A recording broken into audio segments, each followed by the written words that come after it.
Hello hi ನಮಸ್ಕಾರ, welcome to food media traveller. ನಾನು ಶರತ್ ಕುಮಾರ್.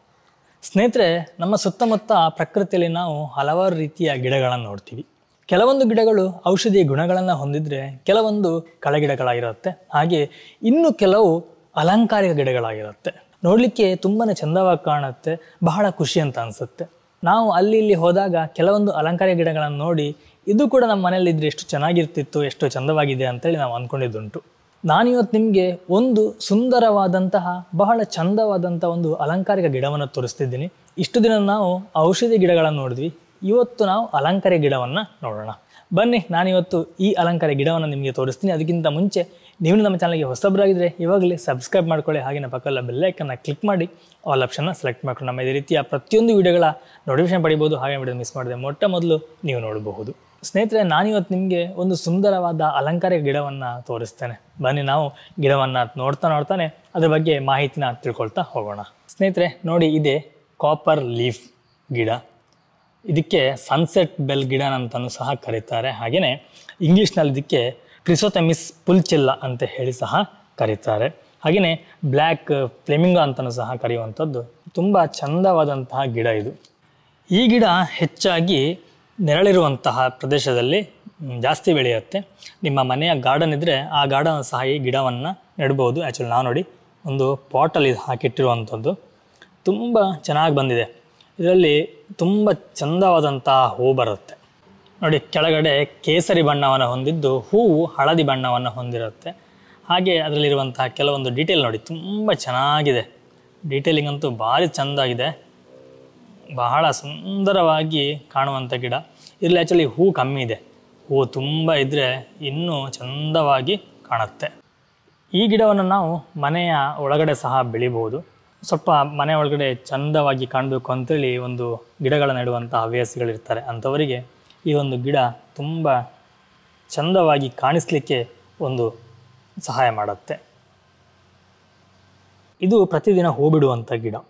ಒಮ್ಮೆ ಹೂ ಬಿಟ್ಟರೆ ಸುಮಾರು 2 ದಿನಗಳ ಕಾಲ ಈ ಹೂ ಇರುತ್ತೆ, ಆನಂತರ ಉದುರುತ್ತೆ. ಹಾಗೆಯೇ ಹೊಸ ಹೂ ಇದರಲ್ಲಿ ಬರುತ್ತೆ.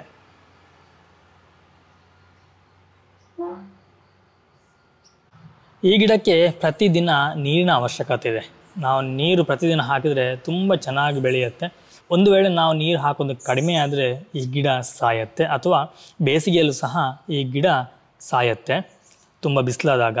ಒಮ್ಮೆ ಗಿಡ ಸತ್ತರೆ ನಂತರ ಅದಕ್ಕೆ ಸರಿ ಹೊಂದುವಂಥ ವಾತಾವರಣ ಬಂದರೂ ಕೂಡಲೇ ಅದು ಪುನೊಮ್ಮೆ ಚಿಗುರಿ ತನ್ನ ಹೂವನ್ನು ಬಿಟ್ಟು ಇದರ ಸೌಂದರ್ಯವನ್ನು ಮತ್ತೆ ನಾವು ಕಣ್ತುಂಬಿಸ್ಕೋಬಹುದು.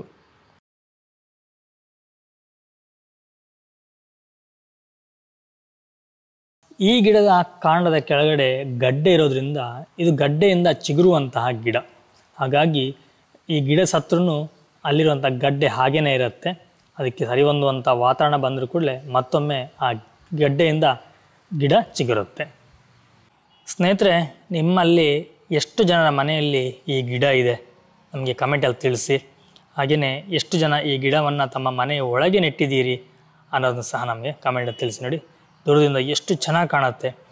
ಇದೇ ರೀತಿ ಗಿಡ ಸುತ್ತ ನಮಗೆ ಇಲ್ಲಿ ತನಕ ಎಲ್ಲ ಇದ್ದಿದ್ರೆ ಇನ್ನೂ ಬಹಳ ಸುಂದರವಾಗಿ ಕಾಣೋದು. ನಾವು ಅಲ್ಲಿ ಒಂದು, ಹಾಗೆಯೇ ಇಲ್ಲಿ ಒಂದು ಗಿಡವನ್ನು ನಟ್ಟಿದ್ದೇವೆ. ಇದು ಸಂಪೂರ್ಣವಾಗಿ ಹೂ ಬಿಟ್ಟಾಗ ಬಹಳ ಅಂದರೆ ಬಹಳ ಸೊಗಸಾಗಿ ಕಾಣುತ್ತೆ. ಆ ಹಳದಿ ಮತ್ತು ಕೇಸರಿ ಬಣ್ಣದ ಮಿಶ್ರಿತವಾದಂಥ ಹೂ ಬಹಳ ಚೆನ್ನಾಗಿ ಕಾಣುತ್ತೆ ನೋಡಿ. ಸ್ನೇಹಿತರೆ, ನೋಡಿದ್ರಲ್ಲ, ಇದು ಈ ಗಿಡದ ಸಣ್ಣ ಪರಿಚಯ. ಈ ವಿಡಿಯೋ ನಿಮಗೆ ಇಷ್ಟ ಆಯಿತು ಅಂತ ಅಂದ್ಕೊಳ್ತೀನಿ. ನಾವು ಹೊರಗಡೆ ಒಂದು ಗಾರ್ಡನಿಗೆ ಬಂದಾಗ ಅಥವಾ ಮನೆ ಹತ್ತಿರದಲ್ಲಿ ನಮ್ಮ ಕೈ ತೋಟ ಅಂತ ಹೇಳ್ತೀವಿ, ನಮ್ಮದು ಆ್ಯಕ್ಚುಲಿ ಸಣ್ಣದಾಗಿ ಒಂದು ಇರೋ ಸಣ್ಣ ಜಾಗದಲ್ಲಿ ನಾವು ಮಾಡ್ಕೊಂಡಿರುವಂಥ ಒಂದು ಸಣ್ಣ ತೋಟ. ಇದರಲ್ಲಿ ಹೂವಿನ ಗಿಡ ಇದೆ, ಔಷಧಿ ಕೆಲವೊಂದು ಗಿಡಗಳಿದ್ದಾವೆ, ಕೆಲವೊಂದು ಅಲಂಕಾರಿಕ ಗಿಡಗಳು ಸಹ ಇದ್ದಾವೆ. ಇದರಲ್ಲಿ ಖುಷಿ ಏನು ಅಂತಂದರೆ, ಸಂಜೆ ಸಮಯದಲ್ಲಿ ಬಂದು ಆ ಗಿಡಗಳ ಜೊತೆ ಸ್ವಲ್ಪ ನಾವು ಒಡನಾಟವನ್ನು ಇಟ್ಕೊಂಡ್ರೆ ಮನಸ್ಸಿಗೂ ಒಂದು ಖುಷಿ ಆಗುತ್ತೆ, ನಮಗೆ ಸ್ವಲ್ಪ ಟೈಮ್ ಪಾಸ್ ಆಗುತ್ತೆ. ಹಾಗೆಯೇ ಶುದ್ಧವಾದಂತಹ ಒಂದು ಉಸಿರಾಟವನ್ನು ನಾವು ಮಾಡಿದಾಗೂ ಆಗುತ್ತೆ. ನನಗೆ ಪರ್ಸ್ನಲಿ ಈ ಹೂವಿನ ಗಿಡ ಎಲ್ಲ ಅಂದರೆ ಸ್ವಲ್ಪ ಹುಚ್ಚು ಜಾಸ್ತಿ. ಆ್ಯಕ್ಚುಲಿ ನಮಗೆ ಜಾಗ ಇಲ್ಲದೇ ಇರೋದ್ರಿಂದ ನಾನು ಯಾವುದನ್ನು ಅಷ್ಟೊಂದು ಹಚ್ಕೊಳ್ಳಿ ಹೋಗ್ತಾ ಇಲ್ಲ, ಅದನ್ನು ಇಲ್ಲಿ ಸಹ ನಡ್ತಾ ಇಲ್ಲ. ಒಂದು ವೇಳೆ ಜಾಗ ಚೆನ್ನಾಗಿದೆ ಅಂತಂದರೆ ನಾವು ಇದೇ ರೀತಿ ಗಿಡಗಳನ್ನ ಇನ್ನೂ ಜಾಸ್ತಿ ಮಾಡಬಹುದು. ನನಗೆ ತುಂಬ ಇಷ್ಟ ಆಗುವಂಥದ್ದು ಅಲೋವೆರಾ. ಆ್ಯಕ್ಚುಲಿ ನನ್ನ ಹತ್ರ ಅಲೋವೆರಾ ತುಂಬ ಇದೆ ಇಲ್ಲಿ. ನನಗೆ ಅಲೋವೆರಾ ಇಲ್ಲಿ ನಾರ್ಮಲ್ ಆಗಿ ನಮಗೆ ಯೂಸ್ ಆಗುತ್ತೆ. ಹಾಗೆಯೇ ನಾವು ಸೋಪ್ ಸಹ ಮಾಡ್ತೀವಲ್ಲ ಅದಕ್ಕೂ ಸಹ ನಮಗೆ ಯೂಸ್ ಆಗುತ್ತೆ. ಎನಿವೆ ಸ್ನೇಹಿತರೆ, ಈ ಒಂದು ಮಾಹಿತಿ ನಿಮ್ಗೆ ಇಷ್ಟ ಆಯ್ತು ಅಂತ ಅಂದ್ಕೊಳ್ತೀನಿ. ಇಷ್ಟ ಆಯ್ತು ಒಂದು ಲೈಕ್ ಕೊಡಿ, ಹಾಗೆ ಚಾನಲ್ ಸಬ್ಸ್ಕ್ರೈಬ್ ಮಾಡಿಲ್ಲ ಅಂದರೆ ಇವಾಗ ಸಬ್ಸ್ಕ್ರೈಬ್ ಮಾಡ್ಕೊಳ್ಳಿ. ಹಾಗೆಯೇ ವಿಡಿಯೋ ಆದಷ್ಟು ಶೇರ್ ಮಾಡಿ. ನಾನಿನ್ನು ಮುಂದಿನ ಒಂದು ವಿಡಿಯೋದಲ್ಲಿ ಸಿಗ್ತೀನಿ ಒಂದೊಳ್ಳೆ ರೆಸಿಪಿ ಅಥವಾ ಒಂದೊಳ್ಳೆ ಗಿಡಮೂಲಿಕೆ ಅಥವಾ ಒಂದು ಒಳ್ಳೆಯ ಇನ್ಫಾರ್ಮೇಷನ್ ಜೊತೆ. Thank you. ಬಾಯ್. ನಮಸ್ಕಾರ.